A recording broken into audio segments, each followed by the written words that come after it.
This video is sponsored by Squarespace. Ever since I made that tile quilt, people have been suggesting that I try a tile tabletop. And I agree. The thing that has been holding me back though is the table part that goes with it. And after scouring the used marketplace for literal months, I finally found this. This was a tile table from the 60s or so. I think the bones are really cute. The tiles were unfortunately broken already, which is great for me because I got this thing for free 99.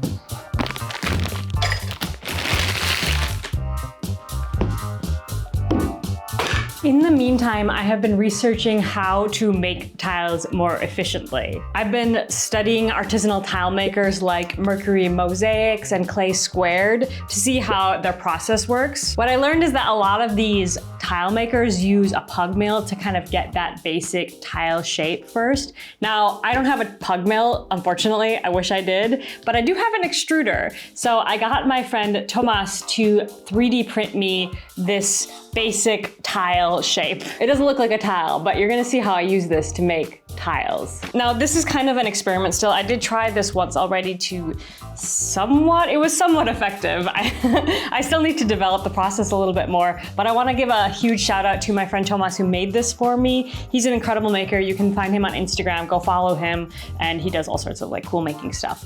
And I wouldn't have been able to do this by myself. So let me show you how I use this tool. So here's my cute little extruder. I think I need to clean this because I find it easier to let the clay dry in here and then scrape it out. So I don't always clean it after my use. Cleaning an extruder is the most annoying part of having an extruder. But you see, if it's dry, it just kind of flakes off. Okay, so got my die. Now this one has 4, so it's gonna make 4 strips. Just gonna sandwich him in here. All extruders are different, but the only thing that I've custom made is the die itself. So all you do, plop some clay in here.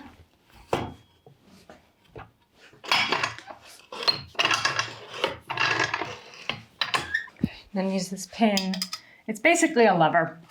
It's as simple as that. And it will squeeze out these little guys.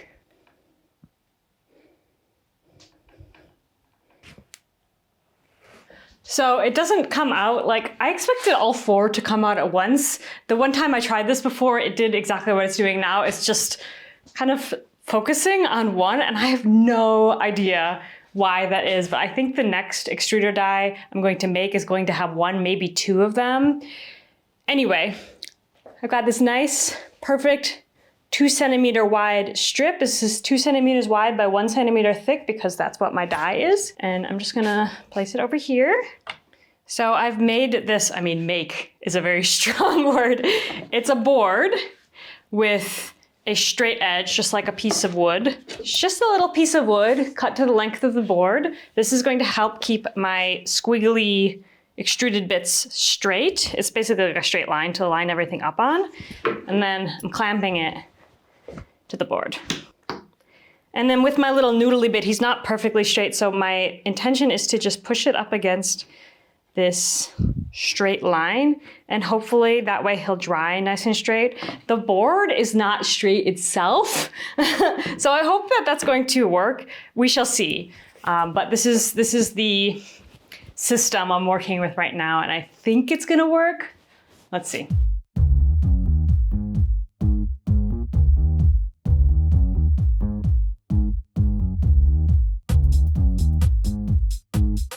Okay, so I think you see where I'm going with this, right?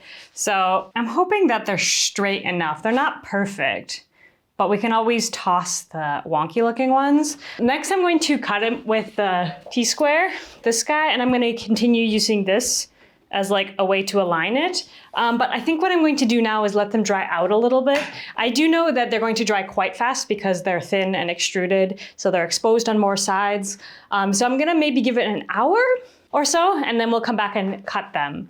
So you might be thinking, why not just roll out a slab and cut them? Like, this seems like a whole lot of work. And maybe, I'm not sure. I still think that this is more efficient, especially if we're going to do this on a larger scale. I'm just making samples today, so this is plenty. But if I'm going to be making boards and boards of them, I think this is actually less work because it cuts out the rolling of the slab and the first cut, which also includes measuring. So that's all very tedious. If I had a slab roller, I might just still roll them. Don't have that. I have an extruder, so I thought this would be a nice way to make it a little bit more efficient. So let's let these dry out and I'll catch up with you in about an hour. Let's take a little break to talk about today's sponsor, Squarespace.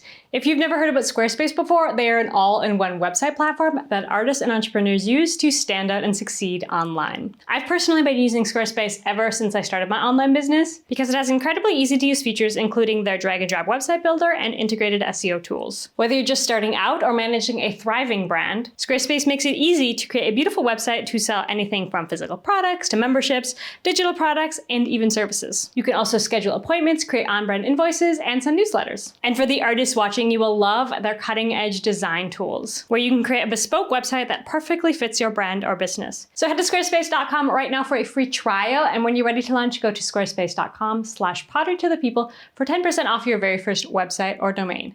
Now let's get back to the video. Okay, so it's been about an hour, maybe a little bit more. I would like to try and cut these now. I do not know if this is the correct amount of time to wait. I'm still just kind of experimenting with this. Okay. I mean, the board has gotten more warped with the moisture of the clay, so we're gonna be using my T-square and something I'm very excited about, pizza cutter. So this is something that all of these artisanal mosaic artists were using. Artisanal tile artists, they're like making handmade tiles for people's bathrooms and whatnot. They're all basically using the pizza cutter. And my theory as to why is because then you don't have to consider the edges as much, because when you press down, the edge sort of rounds itself. So I do have some samples. So when I say I did this once before, I did make these little samples. The dimensions are off, the glaze is off, but the edges, I mean, they're sharper than if I would sponge them, but if I were to make a mosaic out of this, I think it would be just fine. I think the glaze also sort of creates like this buffer on either side, so it's not such a sharp thing, it's a little bit more pillowy. I'm going to try this again and we'll see, because I haven't actually used these to make anything, so we'll see how it performs in place. I don't think it needs the wiping. I think I was just being a little bit overkill with that. With the pizza cutter, I'm going to have a little bucket of water next to it, because I suppose, according to the internet, wet pizza cutter is going to make cleaner cuts. First, I'm just gonna smooth the edges. I'm just gonna line everything up. See, this is where I foresee a problem. Okay, I'm just gonna cut off the end so that we're working with all the same size. So my biggest enemy right now is these guys that are like flopping up. Like, I don't know really what to do about them. And then this last one, I don't know, maybe it's just gonna be like a sacrificial piece because this doesn't like cut that quarter very well. I don't know. Who knew tile making would be so complicated? I mean, I think I'm trying to make it like really efficient. Because I have big plans for tiles. I'm like really excited. I just want to get my system down. So I don't know. Maybe I'm making it more complicated than it needs to be. Okay, I'm just gonna mark 2 centimeters now so I know where to place the T-square, because our tiles are 2 by 2 centimeters. All of the artisanal tile makers that I found on the internet, they are all pretty much making big tiles. I couldn't find anyone making small tiles like this, so if you know of someone, let me know. Making them small forces you to be more precise, which is tricky. Wish I had a third hand that I could, let me just try it. See, they flop around. This is not what I want. This is really not what I want. I feel like I need to hold them down somehow, because this is just making a mess here. Like I need, but if I'll just put the ruler on top and we see if that's enough weight. Something like this. And then I wish I had like a third hand to hold it. That would make a difference. Let's try. Or I hold it like this, like that. Certainly helps. That certainly works. Okay. Let's keep doing that, huh?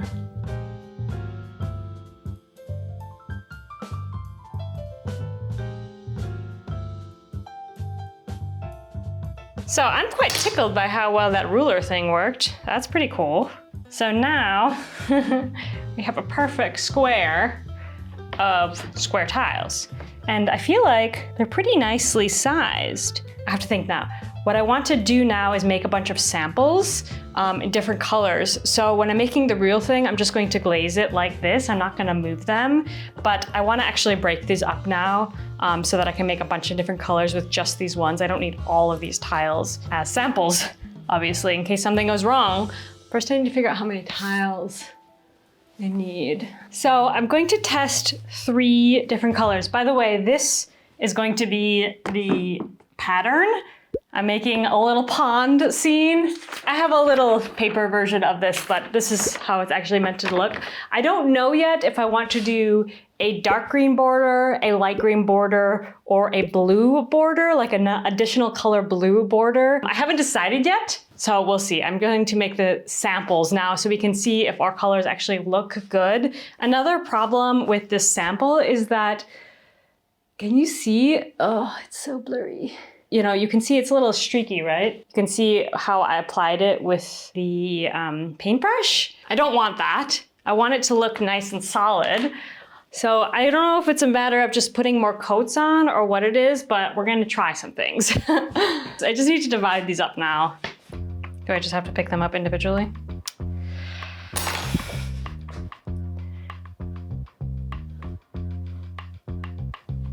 In case you're confused about like what I mean about applying the glaze now, I am planning to single fire these. I think with tiles, there's kind of no reason not to. And the reason I didn't before is because I just didn't think of it. Single fire is really the best way to go here. And I'm not going to try, again, that sprayer thing. I still haven't figured it out, what the heck was wrong with that.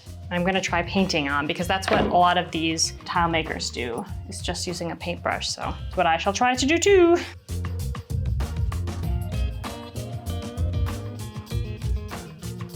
Okay, so I mixed these up yesterday. Some of them that aren't paint on glazes added this Glazurkleber to it that will make them paintable, this glaze glue. It's something that you can get from a ceramic supply store. And hopefully I added the right amount. I never really know with that, but I added that yesterday and I'm hoping it's absorbed itself nicely by now. Shall see. Oh, I never showed you the color scheme. I showed you the design, but not the color scheme. Here is the color scheme. So this green that I've used a lot in the past, and then the dark green. So this is gonna be the lily pads, these are gonna be the frogs. Possibly going to use this dark blue for the border, and then the vast majority of it is going to be this sky blue, which is one of my absolute favorite glazes that I've been using lately. It shows up completely different on tiles than it does on dipped pots. Beautiful either way. And then I want to put little flowers on the lily pads, so I'm going to add some pink, and then I also want to add like a darker pink. So I thought about adding this magma color, but it's too orange, it's not right. So what I did was I mixed up a little bit of this with just like a little drop of the magma in, like a spoonful of the magma in basically, just to make it slightly darker. I don't know how it's going to look. I haven't actually made a sample of it yet. So we're just gonna try it out and see how it looks on these tiles. But yeah, that's the color scheme. So it's going to be very washy, glossy, kind of looking through water is my idea.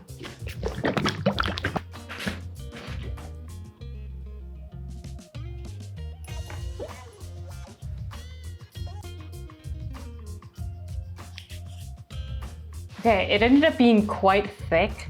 I thought I would do a few layers, but I think that might be it. The glaze is just very gloopy, which might work out to our benefit this time.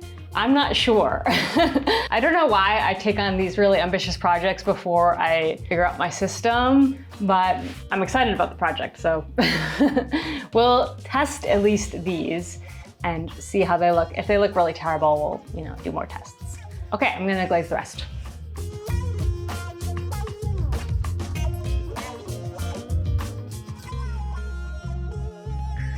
Okay, I put one coat on all of them. Some of them, like this one, it's looking very, very thin. It's either too much water in the glaze, which is great for dipping, but not so good for this. So I think throughout the day, I'm just going to putter around and add a few more glazes. One thing I definitely need to do is take meticulous notes about how many glaze layers I'm putting on each one. Maybe I'll even do like half 3 layers, half 2 layers, something like that. I'm going to just do that throughout my day because I need to let these dry. But I'll get back with you once they are dried out and ready to go into the kiln. And I'm hoping they don't need to be wiped, because the whole idea of squishing them up together is that the bottoms remain clean. I'll have to check each one, but maybe I only have to wipe a few. Let's see.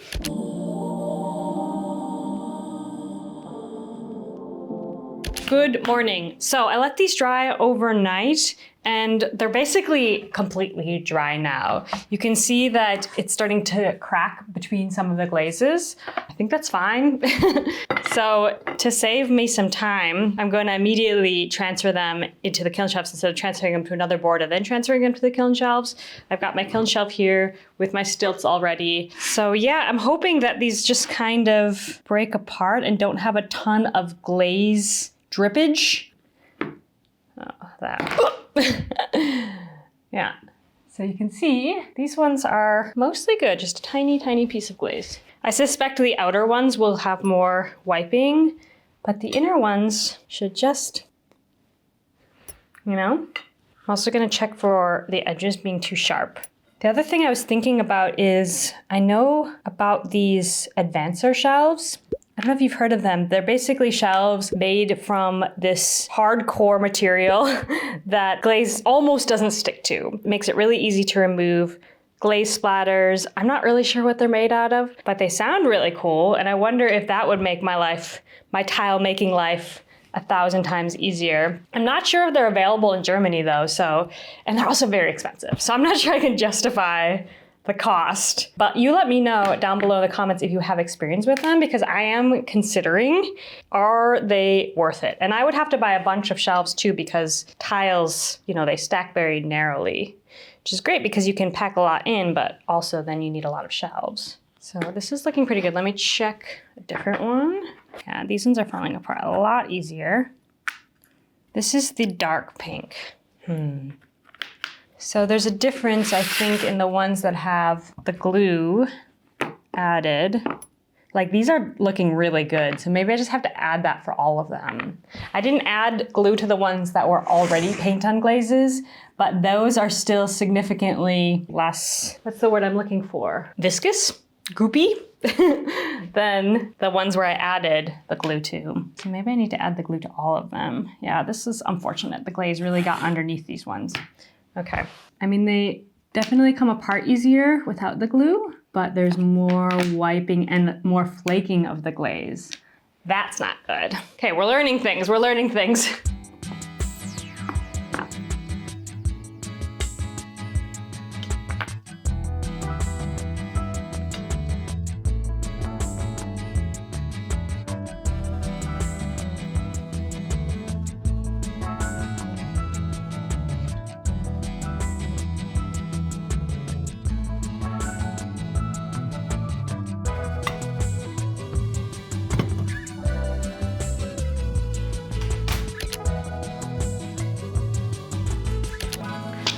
Our tiles are out of the kiln and they look so good, actually. I'm really, really pleased. I was worried that we would have a lot of issues with them, but honestly, like they look pretty good. They're not perfect by any means, they're not perfect. But for some reason, the coating on these turned out way better. Like these actually are solid versus like the old one is just so much more streaky, and I don't know why. I did water down the glaze a little bit because it was getting a bit thick, but if anything, that would make it streakier in my mind, so I actually don't know. I need to start playing around and like actually measuring the density of these glazes, because if I want to get these tiles really nice, I need to start being a little bit more intense about my measurements and whatnot. The other thing that's not quite perfect is that some of them are more rectangular than I would like them to be. Like ideally they're perfect squares, right? And I don't know if I just cut them wrong, like slightly off that perfect square, or if they shrunk because of the extruder. If they shrunk because of the extruder, I might not be able to use that technique actually. I'm not sure. I think this next round I'm going to mark a few of them and we see if they're all shrinking in that one vertical direction. Like, sure looks like it. I mean, I feel like that's what it is, because actually I don't even need to mark it because you can tell which way they were cut. I think I'm just going to like pay way more attention to making sure they're square as possible. For the record, I don't mind that they're not perfect. They're meant to be handmade. They're meant to look handmade. I think that adds an extra element of like authenticity to the tiles, but I would at least like to be able to control this variable if I can, because I want to make a lot more tiles in the future. So I just want to like get my system down really well. Anyway, I did the math and we have quite a few more tiles to make today. I have enough of the pink tiles, so I'm just going to make a bunch of these tiles and then we'll get them fired and we can finally start assembling our mosaic, which is the fun part anyway. So let's extrude some more tile blanks.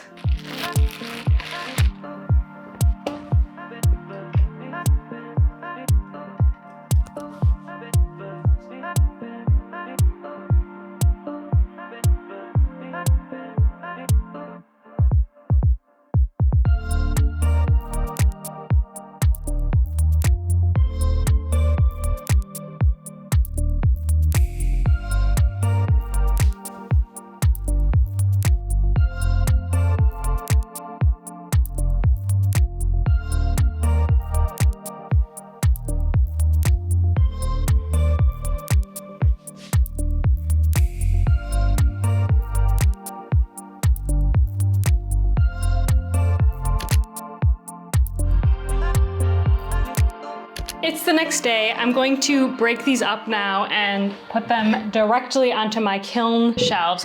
Did I explain this last time? I don't remember, but I'm gonna put them directly on my kiln shelves so I don't have to move them an additional time. I'm trying to figure out a way that I don't have to wipe the bottoms. Let's see, but especially the ones on the edge, I will have to wipe. They do come apart really nicely though.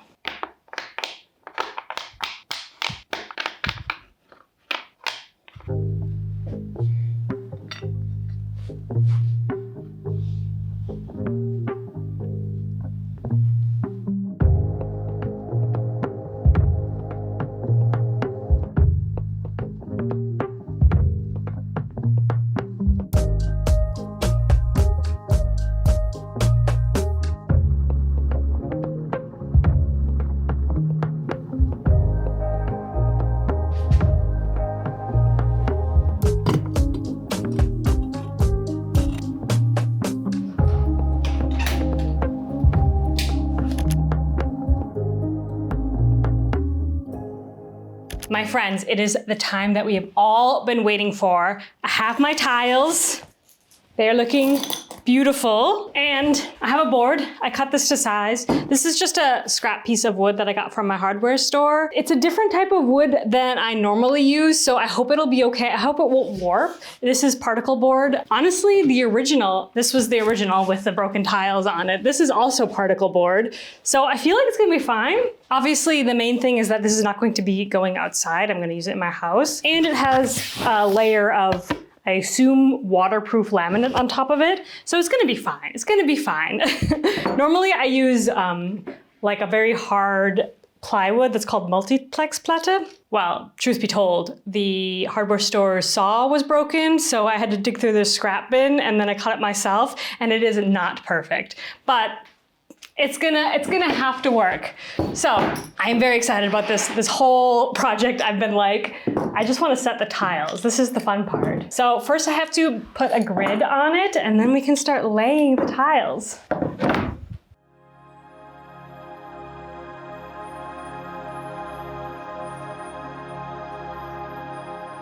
Okay, I transferred the grid, and don't be too, like, if you're gonna do a project like this, don't be too concerned about making the grid perfect. The grid is basically just going to be a guideline. None of my tiles are perfect also, so I'm just going to try and center it within the grid.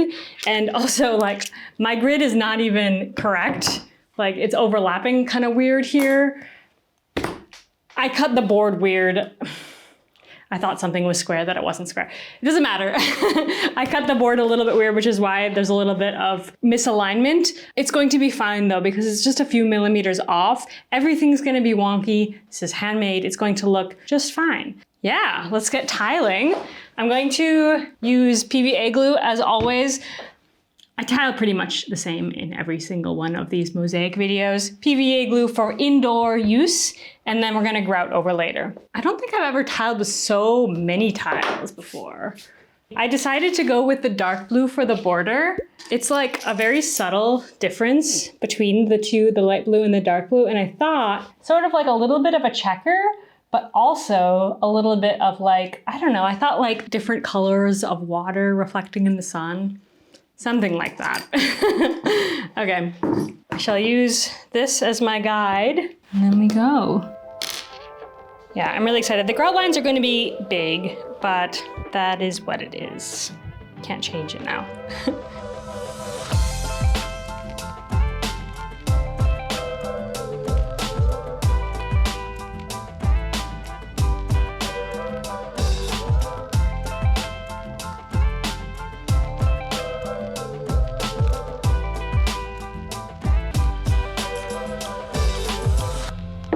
Wow, okay, that took like maybe 2 hours. That took quite a while. I have to admit though, I find this really fun and satisfying, like super meditative. I don't even listen to podcasts when I make projects like this. Like I just get in the zone, and it's so fun to just like follow your little thing and you see the image reveal itself to you. I don't know, it's really, really nice.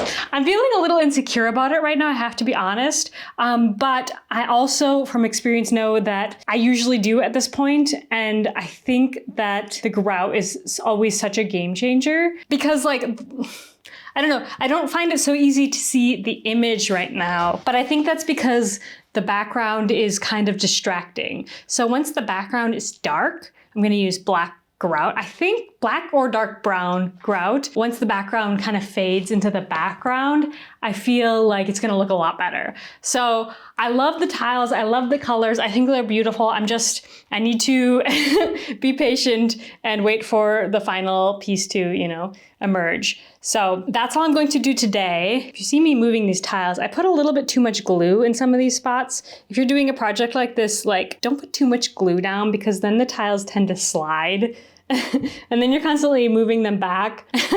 Okay, anyway, I'm going to let this dry overnight so it gets really, really nice and dry before we apply the grout tomorrow. So I'll see you then.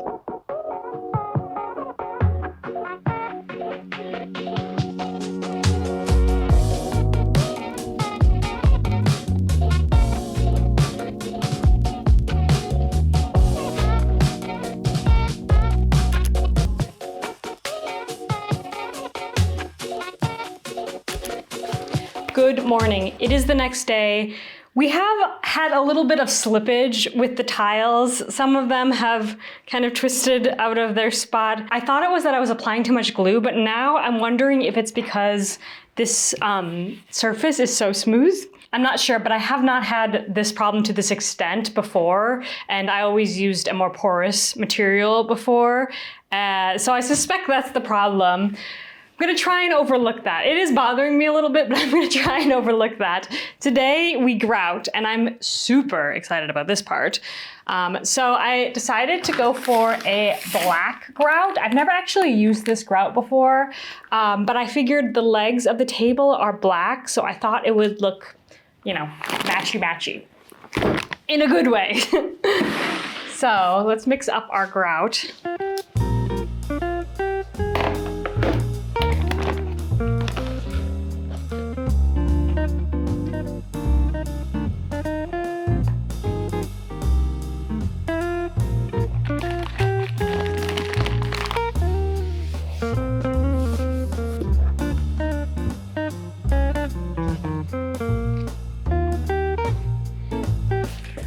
Okay, let's do this.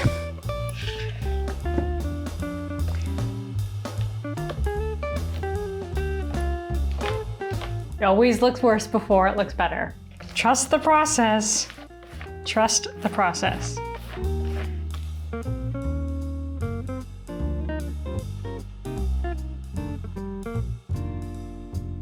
Okay, it's looking pretty good. Don't mind the really ugly side. That's going to get covered up with the table part.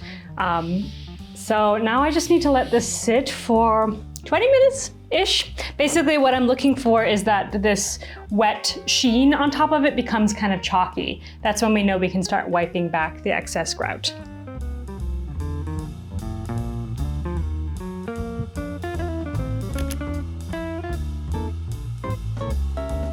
So it's been some time. I'm gonna wipe this back now.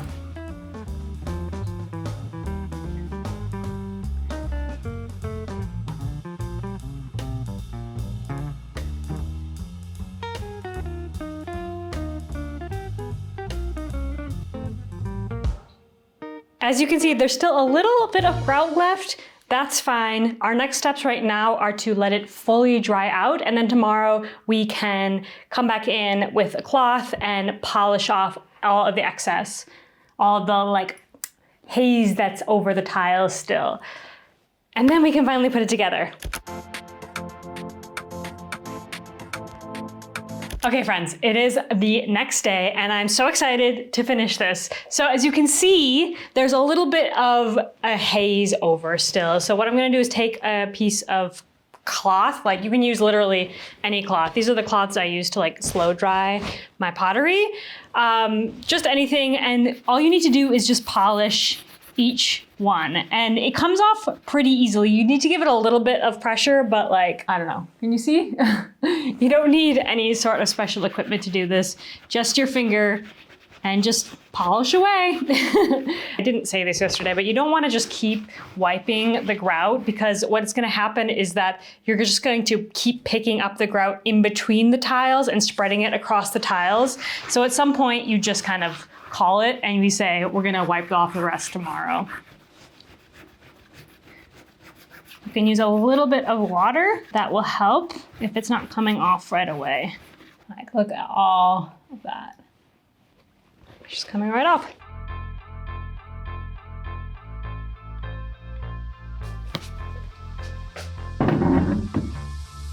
So, should we see if it fits? Ta-da! You can't even see. Wow. It looks so freaking good. I got some screws that have like rounder heads, and I don't want to have any pointy heads snagging on your clothes.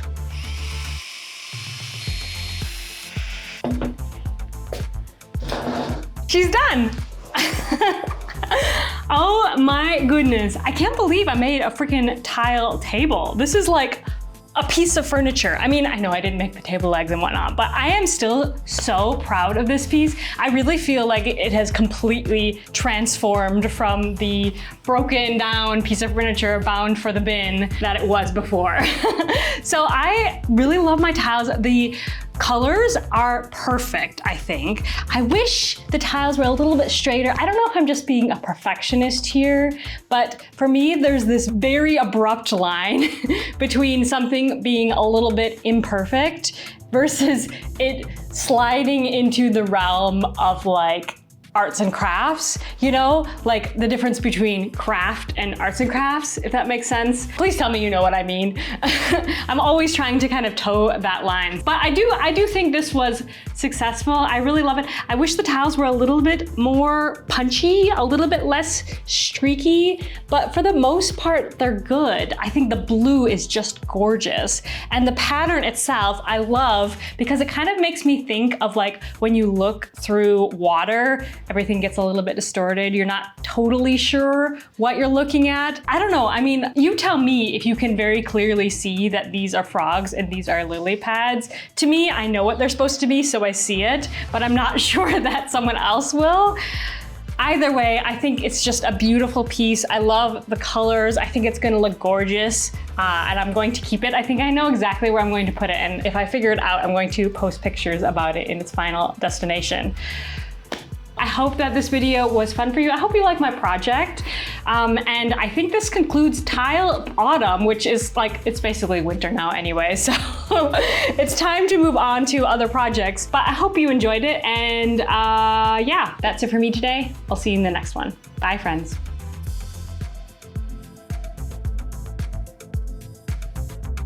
So cute.